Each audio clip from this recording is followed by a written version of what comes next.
So, this is Space Punks, the open beta. This is a new free-to-play online co-op ARPG looter shooter, which is an absolute mouthful. It's meant to be kind of a hybrid between Diablo and Borderlands, but way more in the favour of Borderlands in terms of the way that it's designed, its characters, gameplay, all that sort. The real Diablo element is more just down to the fact of leveling up and also just the perspective of it being top-down and everything. So if you're more of a Diablo fan, you're going to be a little bit disappointed in regards to that. Now, this game is developed by FlyingWildHog Studios. You may know these guys for developing the Shadow Warrior games. Now, I've only really played the first one, but I thoroughly enjoyed it. I thought it was a lot of fun to play. I really do enjoy old school FPS games, and especially the ones that are kind of made to be modernized while also keeping the core of the game in of itself, in which I felt FlyingWildHog did a really good job with Shadow Warrior. It was a lot of fun. It was very action-packed, fast-paced. I never really felt bogged down by the story. It felt like the gameplay was the first and foremost focus, and overall I just had a lot of fun. And hell, even like the writing was quite funny as well. So I overall quite enjoyed it, and I enjoy games such as like Doom and Wolfenstein New Order and that stuff. So this ended up popping up for me on my home screen as the Epic Games Store notification. Before that, I had absolutely no idea this game even existed. I've never even heard of Space Punks even being in development or anything. So this was completely new to me, and I really just downloaded it because I thought, oh, it's free to play, why the hell not? This game is also published by Jagex, who you'll know for the RuneScape game, and based on looking at their history, they're doing quite a nice little thing. It seems like they're funding like little small projects. The other two things I was able to find, it was like a roguelike game and a idle RPG type of game. So it looks like they're doing their best to fund these little projects, which I quite like. I admire companies that end up acquiring a lot of money from these really popular games and end up helping out the little guys a little bit. So yeah, as I mentioned, it popped up on the Epic Games notification. This game is Epic Games exclusive, as a disclosure, so if you do want to play this game, you will have to play it on the Epic Games Store. Now, I want to also preface that this is a first impressions. I'm not an endgame or anything. I am at the early stages of the game, so this is roughly around about 6 hours plus, maybe 8 hours. It's quite hard to tell because Epic Games Store doesn't really give you any time figures or anything like that, so I'm not able to actually check that. But it's roughly around about that. I've tried to play quite a fair amount before I was decided to give my opinions on things. So, one thing I really want to preface before we get into anything at the moment is the fact that it states that it's open beta. Now, when I first saw this, I thought, okay, so this means that there's a deadline. It means that at some point it's going to go. We're going to have to wait for maybe months, maybe even a year, and we'll end up playing the final product. So, I was having a look around, and I really couldn't see an end date anywhere, so I was getting quite confused. So I went to the official site on their FAQ about it, and it turns out the developers have said they actually have absolutely no idea that when the game's going to close its beta. What that says to me is that this actually isn't an open beta. This is actually more of an early access, which this game originally was. It was originally an early access game, which is now being changed to a free-to-play open beta. And it looks like this is the main game that will end up getting updated and changed, and over time maybe eventually get open beta, but in the traditional sense, it's not really a beta. I really don't like it when games do this. Certain games tend to like to slap beta on themselves to like try to avoid criticism and say, yeah, the game's not finished or polished or anything like that, but because it's beta, you can't really criticize because it will eventually become a full game. But I mean, the one upside is the fact that it's free to play. Obviously, it doesn't matter that much because you're not really investing much, but I think it's a bit lying to say that it's a beta because it's not really. But regardless of that, I just thought I'd just disclose that. Also, another thing as well, it says, for the best experience, please use a controller. Honestly, you really do not need a controller at all. I've been exclusively using keyboard and mouse. I have absolutely no issues with the game whatsoever. The controls are perfectly fine. I've had no reason to use a controller. Obviously, you can use it if you want for preference, but I'm just letting you know, if you want to use keyboard and mouse, go ahead. It's not going to be an issue. I also do like this little effect here. This is quite nice, the little move it about. Get a little background going. It's nice. So these are the characters you get to play as for the game. You get your B-grade Star-Lords, you get a bug with a blade, nanomachine son, and a anthropomorphic hog, who seems quite reminiscent of Gunzerka for Borderlands 2, which I assume is quite an intentional thing. This game does take quite a lot of heavy influence from Borderlands, which we'll discuss and we'll look into when we get into the game. But before we do, because this is a PC game, we're gonna have the options to make sure everything's a-okay and making sure there's nothing, nothing bad going on. So we go to the video options. Yeah, you get your standard full screen windowed. Your resolution options. Now mine only goes up to 1080p because I only have a 1080p monitor because I'm a peasant. Preset wise, obviously you can choose whatever you want: low, medium, high, ultra, or extreme. If you don't want to mess about with any of the settings. If you do want to adjust any of the settings, however, you can come over here. You could turn vertical sync off or on. I've got it off. Disable frame rate limit, which I've turned on at the moment. So if you've got any fluctuation of FPS, you're more than welcome to limit the FPS if you want, or if you feel it's just a smooth experience for you. Because I'm at a 144Hz monitor, mine would go to about 144 or 140, whatever, but I'll disable that for the time being. That's the one thing that's a bit annoying about the scale, is that if I wanted to get to exactly 144, I can't. Like, I expected this to be like a +1, but it's not. That's quite annoying. Would be nice if I could just like, but if I tried it, there we go. Oh, no, missed it. There we go. Got it. A bit finicky. No, not too fussed on that. Anti-aliasing, visual effects, texture quality, shadow quality, and post-processing all here. And you got the low to extreme settings that you can mix and match wherever you want. Now, just to let you know that I have a GTX 1060, and the minimum requirements for this game is a GTX 1060. However, I am able to run this game on the medium settings, so if you are somebody that does also own a 1060, you should be fine running this. The only issues that I've had is the hub world, which you need to access at the start of the game before you access any missions. I have had some problems frame rate wise in regards to dipping below 60. However, the actual game itself, when I play the missions and everything, I've actually had not too many problems. I do mainly stay above 60 FPS, so it runs pretty well. And the game does auto detect for you at the beginning to let you know what the best presets are, which is also quite nice.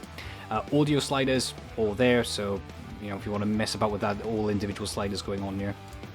Control-wise, everything's fully rebindable. It's pretty good. I haven't changed anything because I said the controls I think are perfectly fine, so everything has been kept. However, if you do want to change them, you can do it at your own discretion. And there's also a cursor sensitivity here if you want to change that. And then some little game options. Crit splashes, you want to turn them off. They basically just pop up as like a really big number on the screen. They're really not intrusive at all, so I think they're perfectly fine. But if you do get annoyed by them, or you're nothing for them, you can turn them off. Sprint mode, hold, or the default is toggle, so if you want to hold, if that's your preference, you can turn that on, but I'm more of a toggle guy. Vibrations and controller aim assist, there by default. I don't have a controller plugged in. It's just there just in case you have the controller, but obviously these settings mean nothing to me. What's interesting is that you can either disable aim assist, or you can even have auto aim if you so desire. I don't know really how good this is, because again, I just haven't really bothered with using the controller at all. I do like things like this, like with taking off crit splashes, like UI adjustments. It's nice to have that customizability, to be able to change how the game looks whenever you want, so I appreciate that. But yeah, overall the options menu is pretty good. There's nothing really too much to write home about or too much to really criticize, so I just kind of, it's alright, it's okay. So we'll go into it, we'll jump into the game, and we're going to head into the hub world, which is what we need in order to access the game itself. And then I will go through the hub world in of itself. I'll show you around, show you all the little bits and bobs, and then we'll go into the game and show you gameplay as well. So this is just a little neat little, not animated, a drawing going on, a splash screen. Bear in mind, this is the only splash screen that is available right now, so yeah, you're going to be seeing the splash screen quite a lot. If you do not have an SSD, with the load times being quite slow, you're going to be witnessing this a lot. Probably if you have an SSD, you may not see this as much, but So jumping into the hub world anytime now, there we go. So here it is, here's the hub world. As you can see, we got a player there, got some players over here. Not too much, I don't often see too many players in this hub. I normally see maybe, I'd say no more than about 10. It's quite rare for me to see more than that. I believe it's just instanced. Just it'll have different servers and things like that. So, yeah, not too bad. It never gets really too crowded in here, and the FPS in of itself doesn't normally tank too bad. Right now, it's just above 60, you see in the bottom right corner, but there we go. Right, so first things first I want to show you the actual characters themselves, the heroes. So when you start up the game, you have to choose a character to begin with, obviously. Now I chose the Nanomachines character because I'm a big fan of Metal Gear Rising Revengeance, and I thought, why the hell not? I love a good bit of Nanomachines. So we'll head over to the change hero bit over here. And this way you can select characters if you so desire. Now you probably noticed already that I've got 2 characters unlocked, but 2 that are currently locked. The reason for that is because these characters cannot be unlocked unless you get premium currency. So, hero shards. Now, I don't exactly know to the extent of how easy or hard they are to unlock, because there's no shop at the moment, so there's no way for me to pay money physically. So, no way of really judging of how expensive these things are. And I have no idea how I earn these. These seem to be completely random.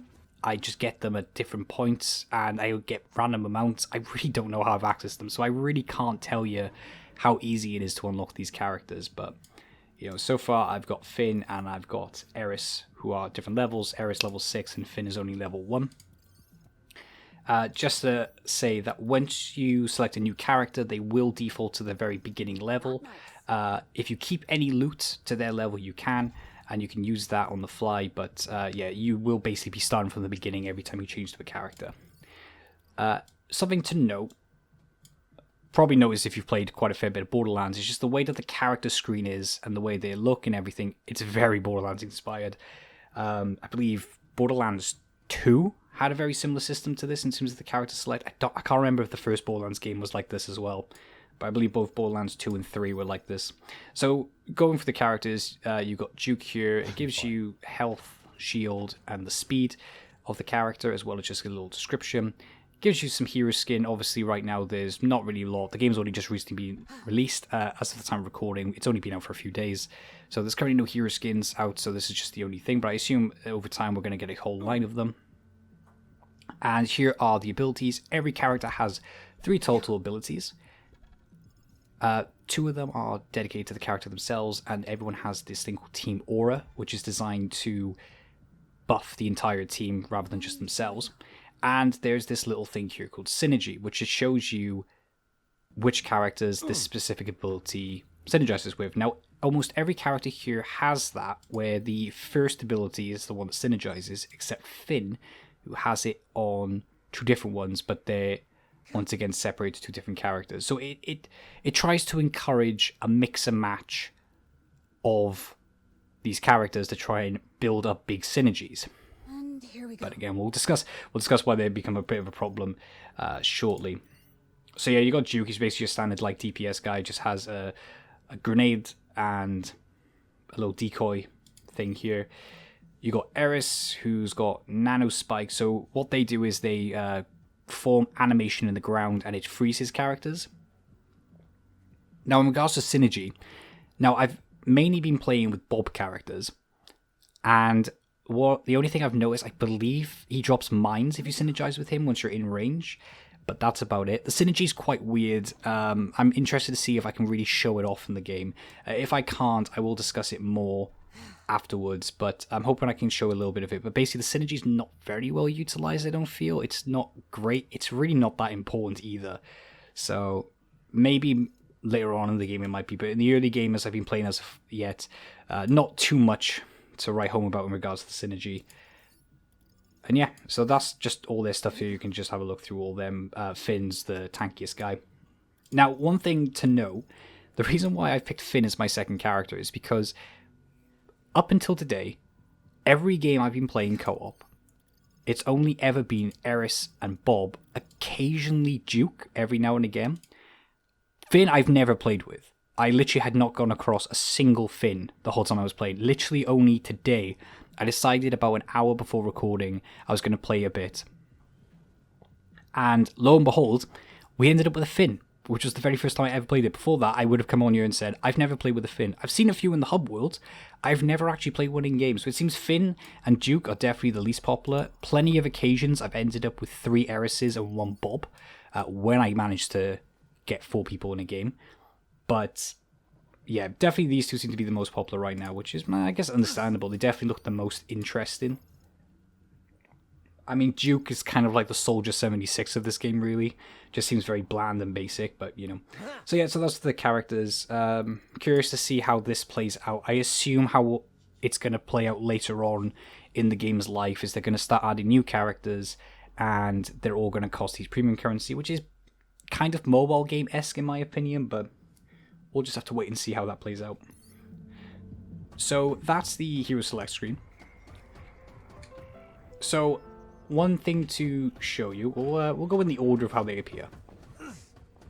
So this is the Vault. So as I said, this is a looter shooter, so loot is a little bit important here. So you've got certain items that you'll have to equip, and what this does is this will bump up to this little number here, which is your overall power. Over here is your level. This is your overall level of your character, and this is your power. So this is just giving you average of your gear. So if you're typically versed in looter shooters, such as like Destiny or The Division, you're going to really recognize this straight away. I basically understood what was going on just because I've played those games prior. So with the ranged weapon, I've only really got 4 unique ones at the moment. I do know there are more. I will show you them when we get to the workshop. So right now I currently just got the standard assault rifle, basically. You also can get a minigun, which it's just your standard minigun. It takes a few seconds to charge up, and then once it gets going, it rips through things like crazy. And then I even got a beam rifle over here, quite Halo-esque. But yeah, so at the moment I'm just going for this just because it's got the higher power level, and it gives you some stats here. So you got magazine size, damage range, the amount of bullets it fires, spread, fire rate, reload time, and the crits. Something that's quite nice as well is that if you press X, you can toggle the comparison, so it shows you the differences between the stats themselves, which is nice. You know, it's quite annoying when you have to, like, some games make it go to, okay, here's that, let's go over here, okay, you know. Also, obviously, as well, it does also show the stats themselves if you don't want to press the toggle comparison, but I'm talking more in terms of sometimes they just don't allow you to look at all, and you have to just keep going back and forth to look at the stats. So it's nice that they have this, and they also have the toggle comparison if you so desire. You know, really nice little feature there. Also a inspect item. Pressing R will not let me inspect. Here we go. There we go. It just zooms it in. Okay. I actually haven't tried out the inspect feature, so that was a little bit weird. Here is the melee weapons. So right now I'm currently holding the Smasher, which is a giant hammer, and the only other weapon I've come across so far is the Slice, which is just a blade. Nice little thing here that actually shows you which character is equipping what. So my main character here, Eris, is currently equipping the hammer, and then my secondary character, Finn, is currently equipping the Slice, because as you can probably see here, it has required levels, the weapons do. So one of the reasons why the overall character level is quite important, you can only acquire weapons, more powerful weapons, more powerful gear, the more you level up. Over here are the trinkets, which seem to be the kind of more unique feature here, where it gives you some passive buffs. So here my melee damage has been increased because out of these two, my melee weapon's the higher stats-wise, so I decided to go for more of a melee focus. And then there's other things here like reload speed, sweep swiftness, so on and so forth. So it can tailor to a playstyle that you want. At the moment, they're only just slight percentage increases, which is a little bit dull. So I'm hoping that these trinkets, I can see potential in them to have more variety and more uniqueness if they do. Otherwise, it's going to be a bit bland if all they're going to be are percentage increases. You know, it would be nice if they just added things like change the damage of weapons or change how your abilities play out. That would be nice. But again, I just feel like towards the end game, it's mainly just going to be percentage increases. And then over here is just simply the med belt. This just adds to your health, and then the shield, which adds to your shield, which is, again, very Borderlands-esque. No idea what happened there. I've never seen that. It literally just went into the splash screen and just came back. Very strange. And over here is your inventory. So these are just currencies. So this is your standard money. This is for crafting. Both of these are basically for crafting. This is the Hero Shards currency. Glam Bucks allows you to buy cosmetic items and utilities from the premium store. That is new. I have not seen that. Very interesting. Here we go. So what I'm going to do is I'm just going to head over to here, because here is the premium store. Now, every time I've checked this, there's been nothing in here, so I want to see if that's changed. It hasn't. Okay. So it has given me premium currency, but as you can see here, it's coming soon. Currently, there are no cosmetics or anything here, but that's the one good thing about this, is that it all looks like cosmetics. I know with it being a PvE game that it actually doesn't matter if it tends to end up having weapons and stuff, because, you know, if somebody ends up paying to win and buying like really powerful weapons, all it does, it benefits you as the player, because you're like, oh well, the person's on my team, so we're just going to smash through things. Obviously PvP game, it would be more of a worry, but yeah, at the moment it looks like it's pretty harmless. It's just cosmetics, which is, you know, quite nice to see. So it's just curious to see how they're going to be pricing things, which is normally the more important aspect, is how expensive are cosmetics. Hopefully it's not ridiculous like Halo Infinite, charging like 10 quid for a colour. So what's more important about the level up there is your skills and talents. Now, as you level up, you're going to gain access to your abilities here. So I've been able to access my first and second ability. At level 7, I'll gain the ability to do a heavy hit. Level 11 is something regarding the skill tree, which I'll show in a bit. This level 13 is your team aura skill that we mentioned earlier in the character select. And in regards to these seems to just be outright upgrades. There's really not a lot of choice here. It would have been nice if there was something like maybe as you leveled up, your ability changes and you can change how the ability works and things like that. But for the most part, it just seems like all these do is just make it a little bit more powerful. And there's not really much choice here. It's just a simple linear path. I think it would just be made the game more interesting if there was more ways of diversifying how your character plays. And this ties into the skill tree here. Now, at first when you look at it, you think, holy shit, that's a lot. Looks a little bit intimidating, doesn't it? But it's not really. Basically, these are just percentage increases. It's the same issue that I and many of us have had with the Borderlands games, with their skill trees being quite dull due to the fact that a lot of their upgrades are just percentage increases. Like here is the damage tree, and your real choice is either am I going to do more range damage or am I going to do more melee damage? And that's it. And that goes for all characters, by the way. This skill tree is not unique to any particular character. These are all exactly the same. Here, it's more focused on health and shields, and this is more focused on things like the range, the speed, reload speed, all that stuff. Very bland skill tree, in my opinion. It would be nice, again, if we could have things that could change things up. Would be very nice. Maybe, you know, make the game more interesting. But yeah, at the moment, it's just percentage increases. At the moment, I'm just going for damage because, you know, why the hell would I not go for damage? One thing that I would say, though, I really like, and I wish more games with skill tree options have more of this. If I press Z, I can reset the skill tree. And there we go. It's just reset. Now I have all my points back, and I can distribute them however I want. So, for example, when I first started out with upgrading my character, I had a much more powerful primary weapon. So I was going through this tree, because it made sense, because I was using my my assault rifle, and I was like, well, might as well just upgrade the assault rifle, right? Make sure that I'm focusing more on that. But as I was getting more loot, I ended up with the more powerful hammer weapon that I showed earlier, plus I had that trinket to increase my melee damage. So I just simply went, okay, now I'm going to reset, and now I'm going to go this way. So in that regard, I really enjoy this. This is a very flexible way of playing, a very good way of adapting to your character and based on the loot that they get. There's no caveats to it. You know, there's no, you don't have to pay any price for doing it. It's completely free. There's no bullshit stuff you have to do in order to get. There's no weird rules or anything like that. You simply can just reset and move on the fly. That's one big positive I can say about the skill tree, and I do wish more games do things like this. But again, the downside is, though, is the fact the skill tree is rather boring. Here, talent item slot, which again is showing over here. I won't get that till I'm level 11. And this just seems just like general upgrades to be boosted onto it. So that's that. That's the skill trees and everything like that. So next thing I'll probably show you is the workbench. I don't know why that's just stopped there. Very weird. Very strange. I wasn't having these issues earlier. All of a sudden it's now freezing and everything. Anyways, head over to the crafting station. So this is a little bit interesting here. So over here you can select certain items. So you can select the the Raffler, which is the assault rifle that I'm currently using. And as you can see, it says currently 6 out of 10, which is the level that you can upgrade these items, the Breacher as well.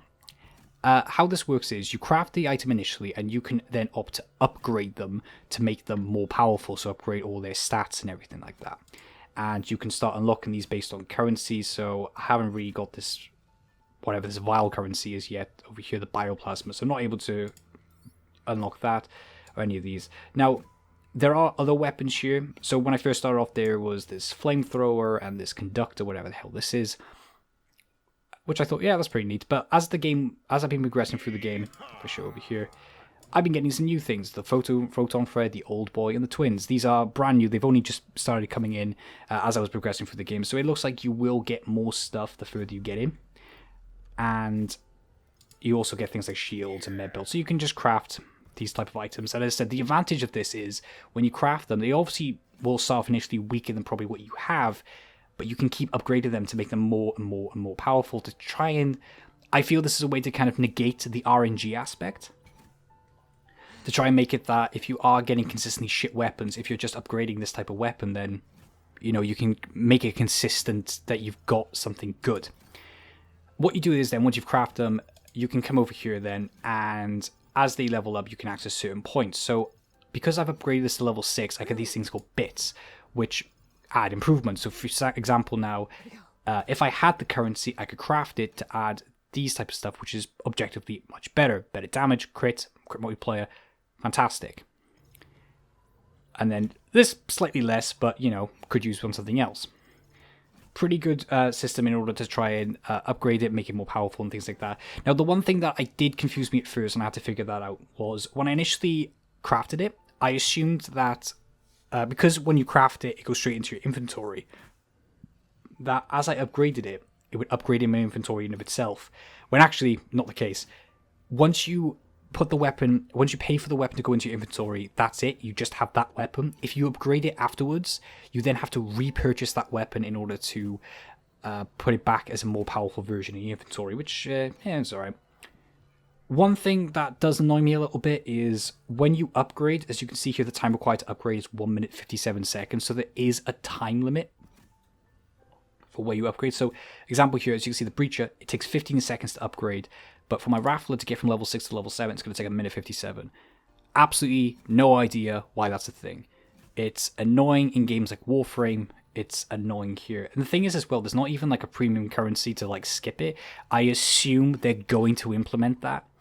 But at the moment there isn't, so it's just a nuisance. It feels like it's completely worthless, and I don't see why it's in here other than the fact they're probably going to monetize this in the future. So there's that. So that's just the crafting bench, just to show you, like, you can just buy weapons, you can upgrade them. I believe you can also downgrade them as well. If I try to see... Modify?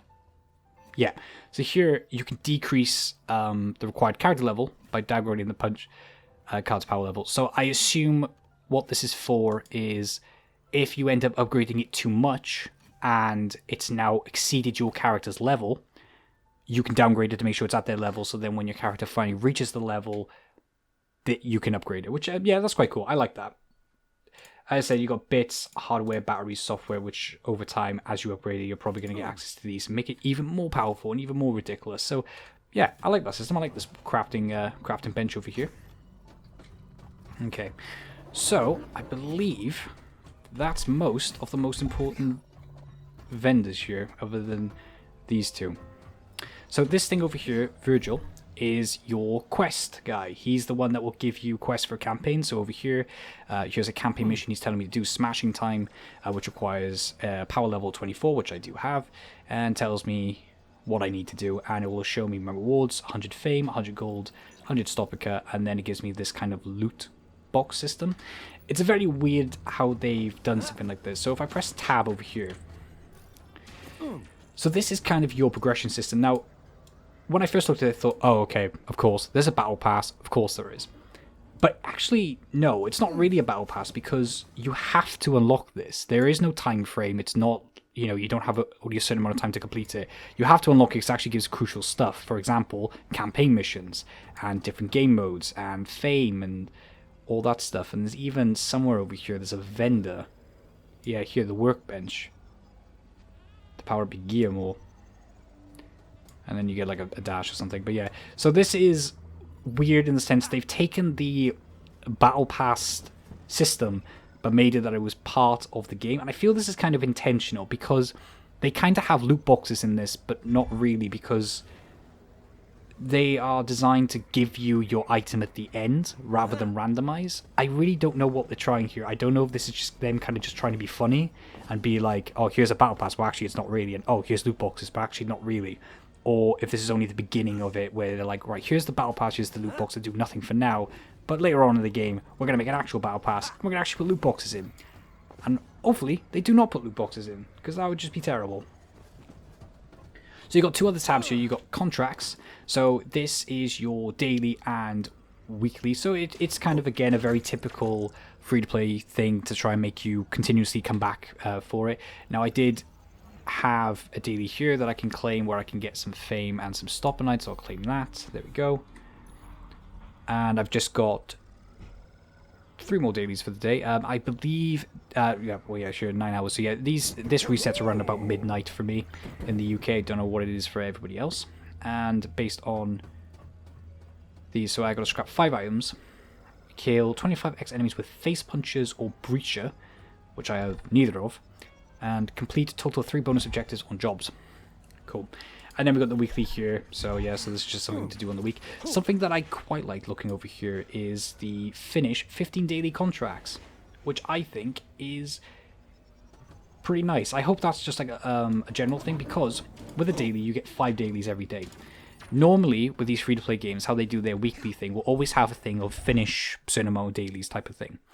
And normally they have it so that it's basically you got to do every daily every day to get your weekly, which obviously can sometimes be quite unfeasible, whether it's the case that you just don't have the time or there's a certain daily objectives you just don't want to do, and it can just be quite a bit disheartening when that happens. I really appreciate the fact they actually limited it to 15, meaning that essentially you just need to do 3 days worth and you've done the weekly. Or you can spread it out. You can do 2 dailies one day, 3 dailies another day, and you will probably still get the weekly just by doing only a certain amount per week. So I think that's quite nice.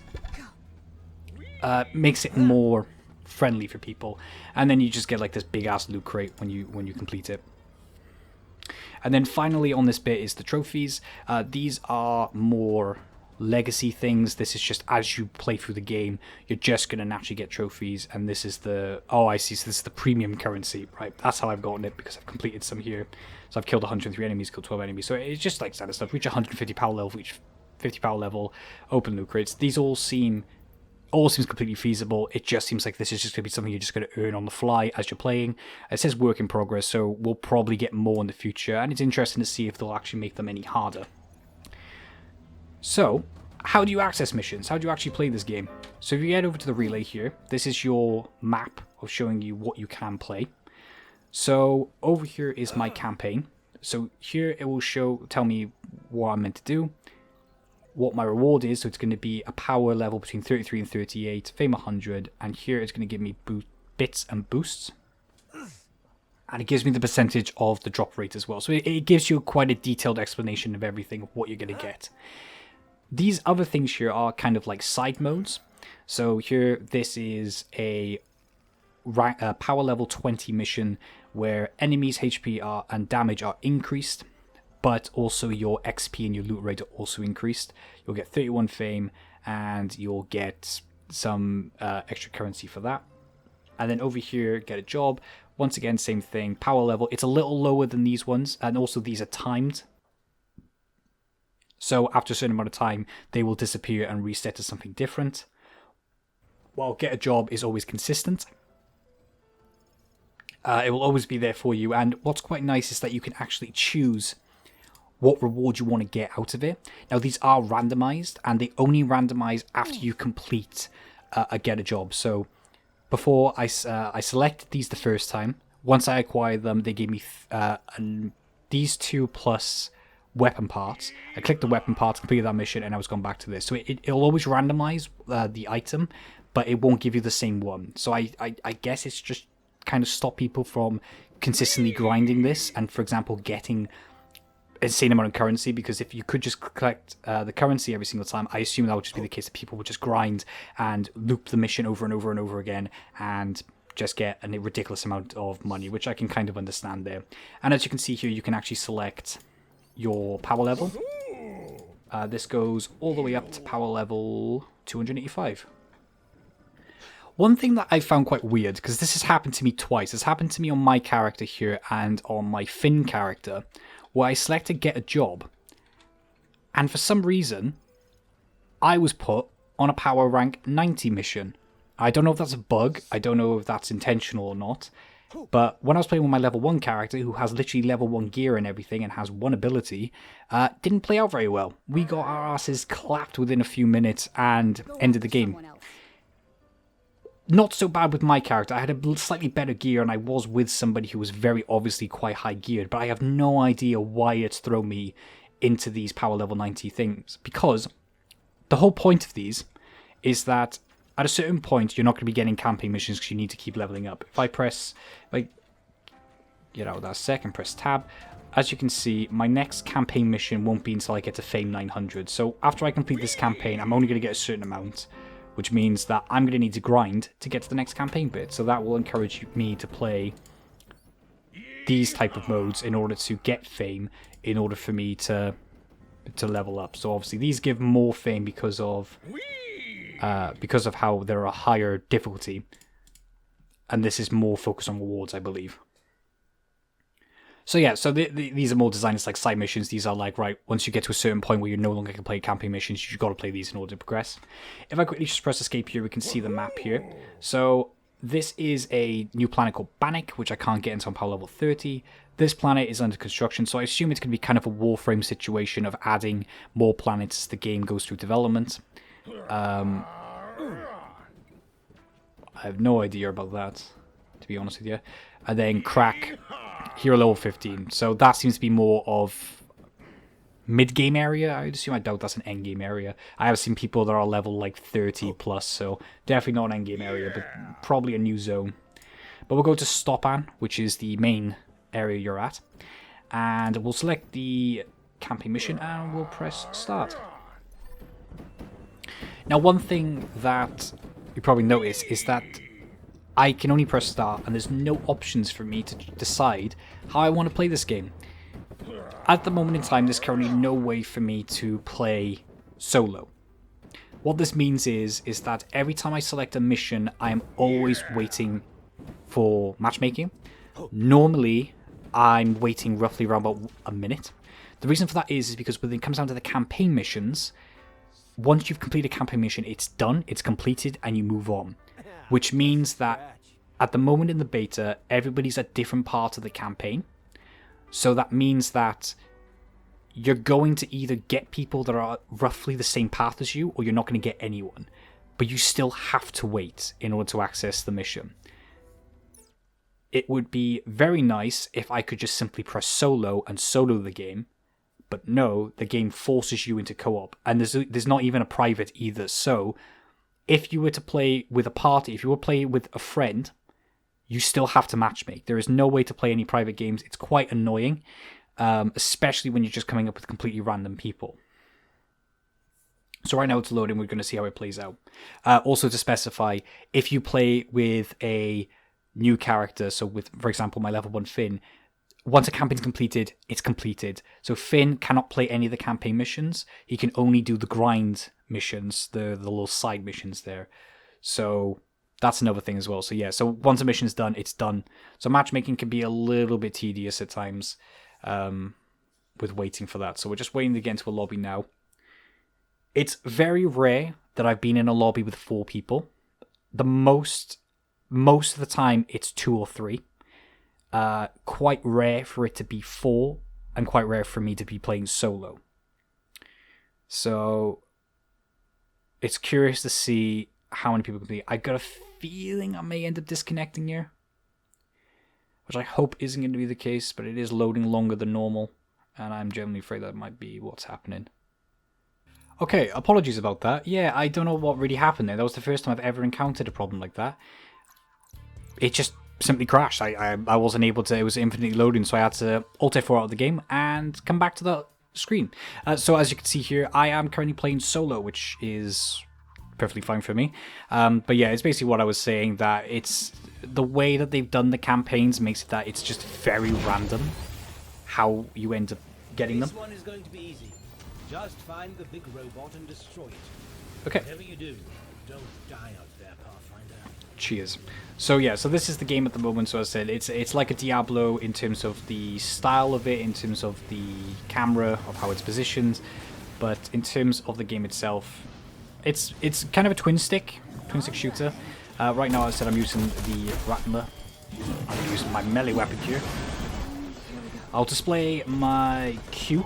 So if I hold down Q, here's my ability showing like that. And there you go, it just pauses them. Freeze them in place so I can just whack them away. There we go. So if I hold shift and I'll just have a look around.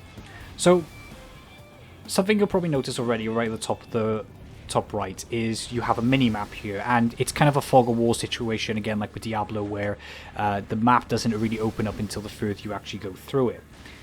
Now, one thing that I think should be more implemented, or feels a bit weird that it isn't, is there's no way to zoom in on the map. So for example, like Diablo 3, you can zoom in on the map, have a look around, see, oh, there's an area I forgot or anything like that. Where the mini-map is just static like that, there's no way of zooming in or anything. So it can be quite difficult sometimes to try to remember where exactly you've been, if there's been areas you missed. Especially when you're trying to look for treasure chests. Now, treasure chests will pop up on the mini-map only while they are closed. As soon as they are open, they disappear. Now, on solo, it's not much of an issue, but when it comes down to co-op, it's a very big issue. People tend to run around all over the place on this map. Very often, they end up, like, stick together. So, oh, actually, I'll show my E. So here's my little Doc Ock claws. That's pretty nice, and I've just picked up a loot. Cool. Yeah, so people tend to like just run off and do their own thing, which means that when people end up acquiring these chests, because it disappears once the chest is open, it means that people tend to not realize that a chest has been opened. If you're not looking at the mini-map 24/7, you're not going to realize that it's open unless you're able to see it the moment before somebody opens it. Or you happen to stumble across it. Something that I find quite weird is the lack of cooperative or lack of communication in this game. So this game forces co-op, unless in a situation where it can't find players and it forces you into solo. The issue with this is that if you want to force me to play co-op with other players, why is there no tools for me to communicate with said players? As far as I'm aware, there is no text chat, there's no voice chat, there's no ping system, there is nothing. If you are with a bunch of randoms, you are not communicating with those randoms whatsoever, and I have absolutely no idea why that's a thing. I really do not understand it, and I think it's a real big negative of trying to force people to co-op, yet not give any way to communicate, and to the point where it just means that everybody kind of does their own thing. Now, every player is going to be different. Some players are just going to want to run around the map and have a look for chests, which is something that I like to do because you actually get rewarded for it. As you can see, there's a certain amount of chests on the bottom. At the end of the game, if you find all chests, you're going to get an XP bonus. As well as that, you're also getting currency. Pretty great, right? However, if you end up with players who are more rush, they more like just want to get the objective done and leave, then they kind of can just do that. Which is very annoying. There's no way for me to be like, hey, can I look around for chests before you like disappear? Because how it works is that if a player extracts, that's it. The player is just going to just extract, and that ends the entire game for everybody, not just you. Oh, it's actually the first rare I've ever picked up. But we'll get into a bit more of that as we come towards the end of the mission, because I feel that'll be more suited for there. At the moment, this is mainly the gameplay for it. So right now, I've got an objective. As you can see, there's a little icon that pops up here to tell me which direction to go. And in the meantime, I can open up chests, grab some loot.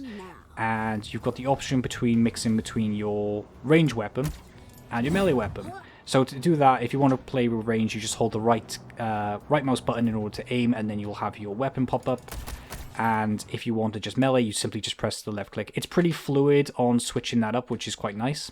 The only downside is it's just the game, how it feels. It's very meh. The combat's just okay. Like, if you're playing with melee, there's no combos or nothing, so you're literally just clicking away, smashing away. The problem with the hammer is that it's very powerful, but it's very slow compared to the sword, so you're really hoping your hammer's doing damage in order to do anything. And your guns have different ways of shooting. They're unique in that sense, but in terms of like the actual feel of the gunplay and everything, it just feels okay. This is my main gripe with the gameplay, is that it's just very okay. What you're seeing right now is basically being the majority of my gameplay experience with Space Punks, is simply you run around, you get to your objective, you fight the objective, you then leave. It's a problem that a lot of looter shooters seem to tend to normally have. As you can see, this is a little bit chaotic here, because I'm fighting a boss. But looter shooters tend to have this issue that their missions end up getting quite repetitive. They do try to shake it up, they do try to change the formula of what exactly you do. There's some like vehicles you can drive, there's especially in the campaign, there's like little things that you can do there objective wise, but most of the time it's simple case of you load in, get to the objective, you shoot your way through a bunch of robotic enemies, and that's about it. And these enemies here that I'm fighting right now, these have been kind of the standard enemies I've been fighting. This is absolutely chaotic. What the hell? I can't even... Oh my god, I'm actually gonna die. Well, that was very difficult. And considering that I am meant to be power level of the same, that was tricky. So normally if the game was meant to be successful, what would have happened is I would have been at the end screen here. Now it gives you bonuses for certain aspects of like kills, the least amount of damage, highest amount of damage, all that sort. So you get like a bunch of bonus XPs depending on your performance of the game, and you get your loot. Now something that is kind of cool is that whether or not you fail the mission, you still acquire the loot. The only downside is that you'll probably get less currency than you normally would. And all things like that. So that's quite nice, because normally with looter shooters, they often like to punish you with that, where if you fail the mission, you just don't get anything for it, which can be a little bit disheartening. Warframe has that problem, where if you die or if you quit, you simply get nothing. While this game, it does still give you the things you need, regardless of whether you fail or not. So I head over here. That's it's very weird. It's a higher power level, but does less damage. There's no point equipping that, right? That doesn't make any sense. Why is that a higher power level? This is better. So I'll put that on. So that brings me up to 27. I put this on. This brings me to 28. I might as well keep this then if it's going to bump me up like that. But yeah, the looter aspect is okay. Like, the loot just kind of pops up. There's no, like, special animation or anything, like, exciting when the loot pops up. What I'll do real quick, I'm just going to go and get a job. And we're going to do a... We'll do a 15 for now. I'm going to get some currency. I'm going to start and have a look at that. The looter aspect is, it's fine, it's okay, but again, there's nothing exciting. It sums up like a lot of this game, which is why I feel like with the combat, with the looting, it's all very okay. It's very mediocre. It's very... They don't do anything well, they don't do anything bad. The gunplay is fine. The melee is fine. The abilities are fine.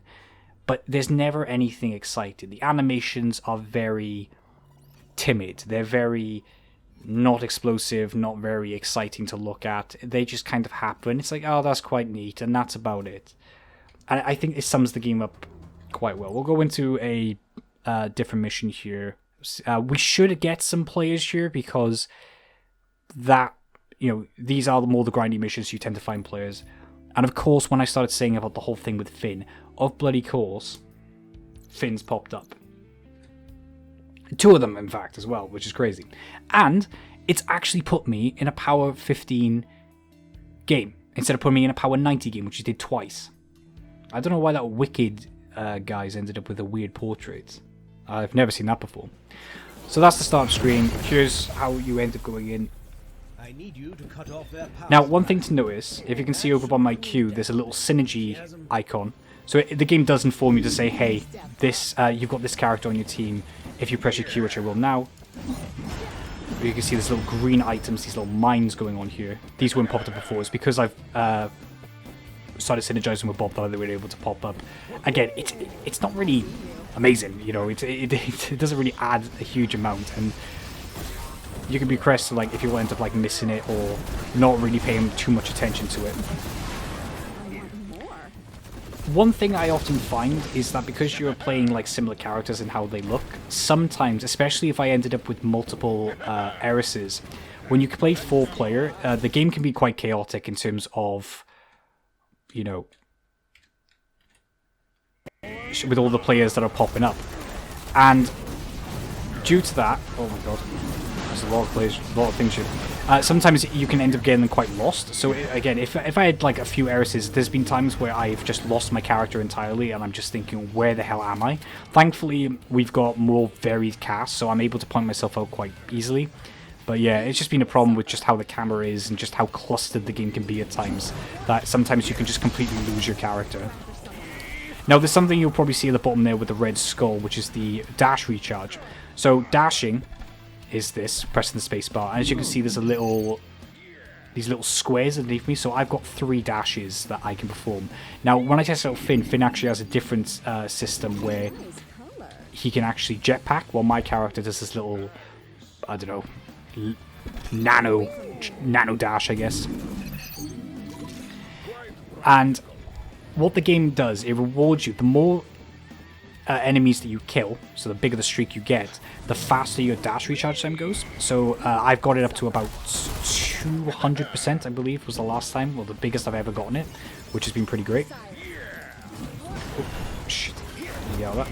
I'm going to destroy the generator. Yeah, this is just one of these just generic missions that they normally throw in where we just have to find 3 generators, destroy it. I believe that's normally it then. I think once you destroy the generators, I think you can just extract from the mission.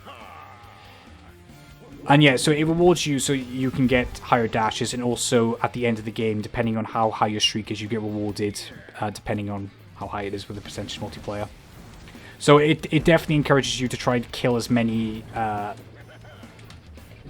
creatures as possible. I demand more. All these robot things, because as I said, the only real enemy types I've ever come across are these robots. They're quite boring. They don't really do much. Like, you've got some that have like a darker red health bar, which normally means they're harder to kill, and some with lighter red health bar, which means they're easy to kill, but that's really about it.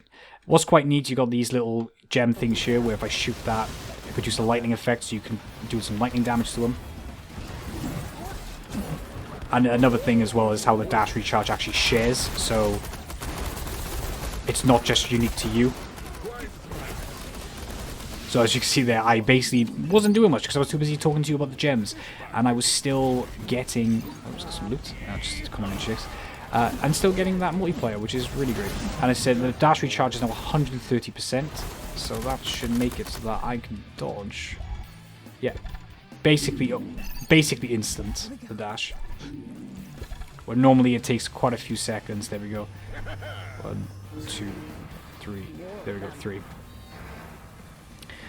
So on the minimap, it will show where the players are with the color scheme. Again, I feel this does tie into the fact that I feel it would have been better to be able to zoom in on the minimap, to be able to clearly see where players are, because if players are too far off the minimap, they pop up as a little arrow. Sometimes you're just like, where the hell are you? Like, you have no idea where these players are. And as I said, if I find a chest now, or they've probably found a chest, right?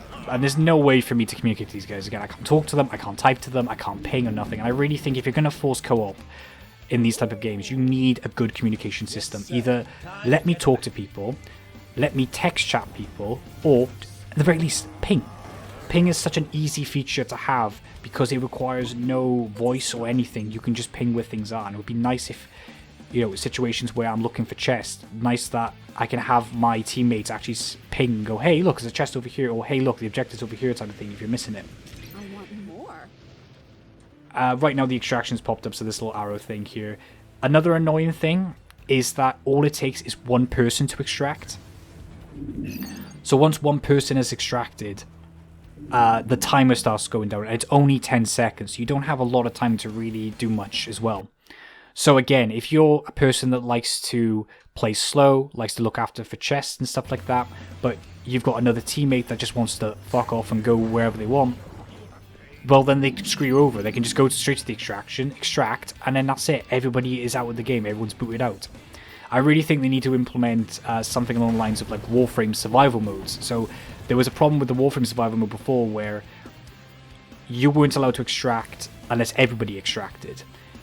And it meant that sometimes players would end up being held hostage essentially on that game mode, where either they misjudged how much time they actually have, or maybe it's just in case something's happened, they really need to go.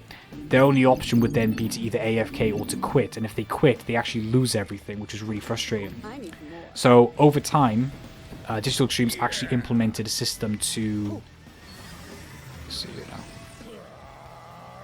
Yeah, see? So he's the only one that's extracted, and the time limit's already gone off, so no one else is extracted here. But yeah, so eventually Digital Extreme did solve this, and they did make it that you were able to just quit on your own. It wouldn't actually affect the team. So I think they really need to implement that. So again, if I was looking for more chests there, I wasn't. But if I was, that would have been it for me. That's the end. That's the end of the mission for me. I'm screwed. As I said, it gave you a bunch of objectives that you've looked at, like in terms of comparing to the other players, how you performed. But once somebody leaves, they just disappear, which is just a little bit annoying if you're reading it and suddenly someone leaves. And here's this little loot crate type of system as well that I was talking about. So we just open that up to get some currency and fame. So yeah, the co-op aspect, I think it's very half-assed. It's not really thought of at all. In fact, it's weird because they really want to implement it to the point they're forcing you to play online co-op, yet they haven't implemented anything to really help you communicate. I don't get it. It feels like it's half-assed, yet it's not. I don't understand how they've, made it such an important feature, yet don't seem to really have grasped the main things that they probably would need to help people out with it. And it leads to a frustrating experience when you're playing co-op. Another problem is that if a player dies, then the game's over. If you don't revive that player, the game's over once one player dies as well. So, and that's often a lot. There's only one instance where I went down and I was about to die and the person extracted. That was the only time the extraction thing actually came to use. It was pretty clutch, I will not lie. Other than that, the extraction thing has been pretty abysmal. Now, in terms of the actual balance as well, which is something I've been curious about, because normally when it comes down to the co-op games,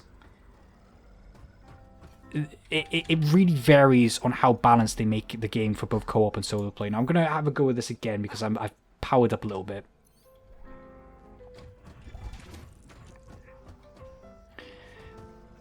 So, what I mean by that is that oftentimes, when they want to do a co-op game, they don't balance the game for solo play because they really want you to play co-op. So oftentimes solo is significantly harder than co-op because they haven't adjusted health or damage or anything like that for the solo experience, meaning that you are going to have a more difficult time. Now, I haven't been able to test exactly if this is the case for Space Punks. Because of the fact I'm not able to select solo, I'm not able to select co-op or anything like that, I cannot test and determine whether or not the game is balanced, where they actually adjust enemies' health and enemies' damage based on the player. Now, I assume based on this mission that I've just played, I don't think they have. I feel that playing solo it's actually screwing me over, which I hope isn't the case, because that means then if I am going to struggle with this on solo, it means either A, I'm going to have to grind to get the power level up, or B, I'm going to have to keep searching until I actually get other players to play this with.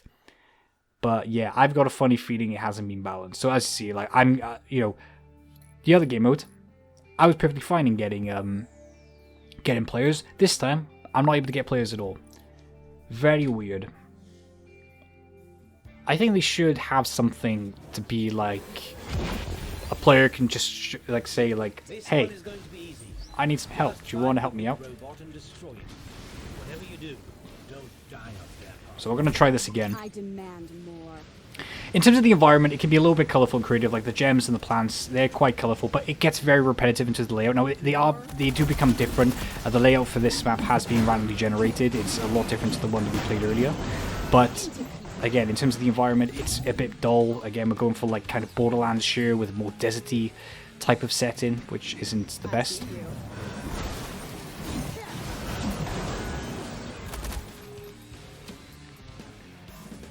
So it just makes it that when you do replay these missions, just kind of, again, eh. It's the best way how I can describe a lot of this. It's just very eh. Because it does try a lot to be like Borderlands. Even when it comes down to like the writing, when it comes down to the characters, they end up just becoming off obnoxious. There's like a mission, a solo mission where you can't progress through a door until you've got a battery for an engine in order to cook somebody's, I think, like sausage or chicken or something like that. It's just very like, right, okay, cool. And just even like dialogue banter between them, it's very stiff. Doesn't feel very well written at all. It's just not great. Alright, we'll try this and we'll see how this goes.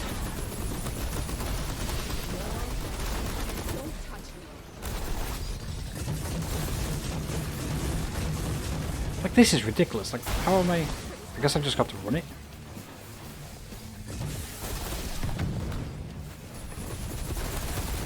And look, there's even like a mini boss in here as well. How am I meant to do this? Just gotta keep running around, I guess.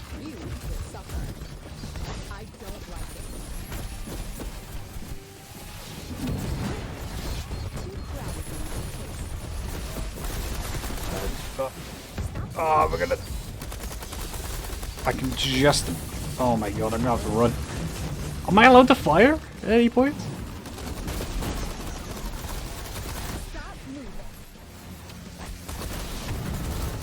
And the thing is as well, the enemies are constantly spawning, I believe, as well. So, it makes it even more difficult. Oh god, time to run. Ah, shit.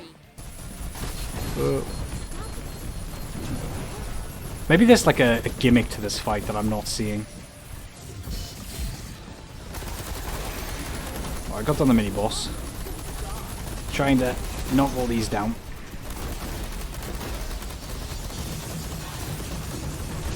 Oh my god, he fires so much.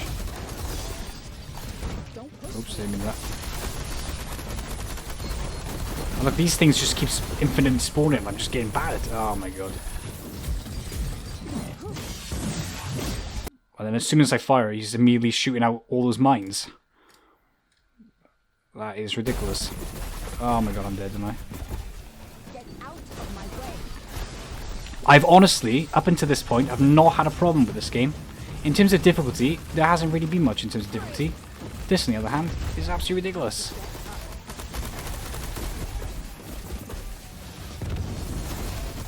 Oh my god. I'm not going to do this, am I? I can only dash so much.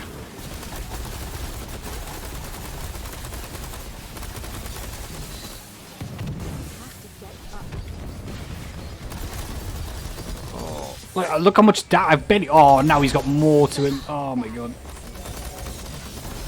And they just keep spawning. Why would you? Oh, I hate this. This is one of my biggest pet peeves when it comes down to boss fights. Is our boss fight is not hard, so we're just going to throw a bunch of enemies in to make it artificially more difficult. That's exactly what's happening here.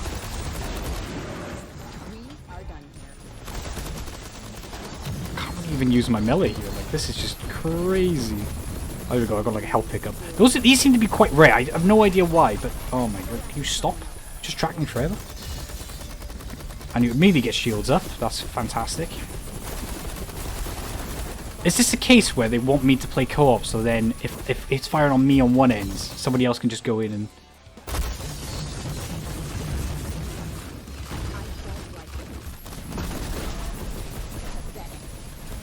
Oh my god. Oh, am I dead? I'm so close to dying.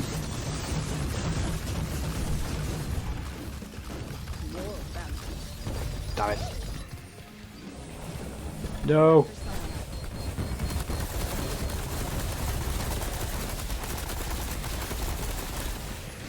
Die.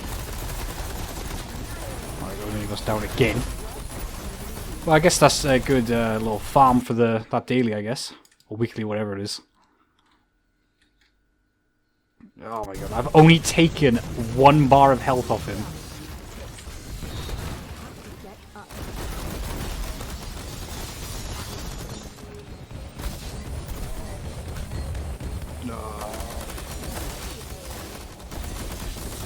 Thankfully, there is infinite ammo in this game, which would not be possible with something like this.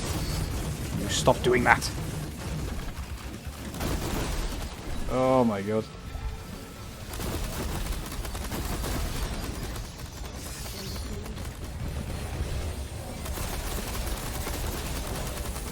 I've got a funny feeling, and I'm determining from this. I was saying earlier that I have no idea whether or not this game is balanced for solo or co-op, or they actually make any adjustments for when you play solo. Because I generally have not had any difficulty problems at the moment. I got a funny feeling that this mission alone may have actually proven my point that actually no. I don't feel this game has adjusted itself for solo. I think this mission is playing out as if I was playing 4 players.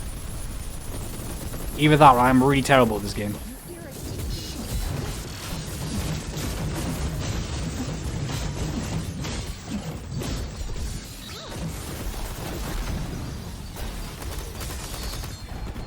I reckon I can maybe do this. It's taken me ages, but...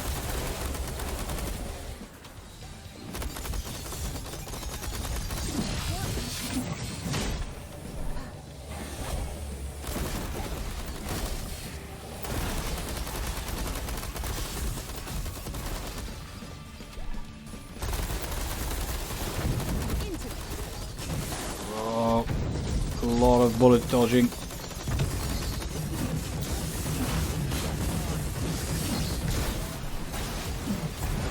More of you.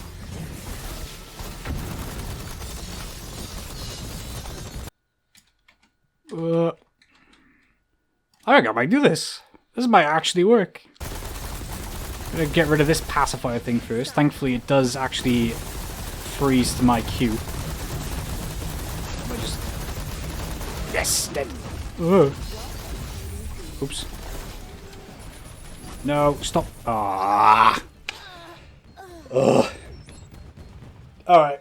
I feel that's answered my question right there.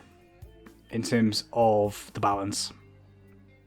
I don't feel the game has balanced itself out to be for solo. And again, it looks like that means now either I'm going to have to focus on grinding to get my power level up, or I hopefully get lucky and I get a random player who is somehow on the same mission as me. But yeah, so that's basically been Space Punks. Again, in terms of mission variety, it's not a huge amount. It's just a lot of that. It's you jump in, you do the mission, you extract, you're out. And as I said, the gameplay right now is very meh. Personally, would I recommend it in its current state? No, I wouldn't. I think it's quite bland.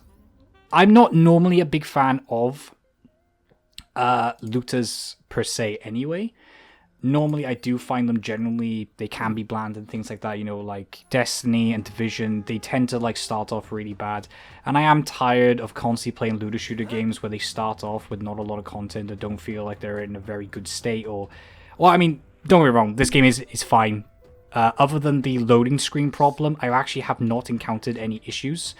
That was actually the first major bug I've encountered in this game, and it was unfortunate that obviously it happened while I was recording this video.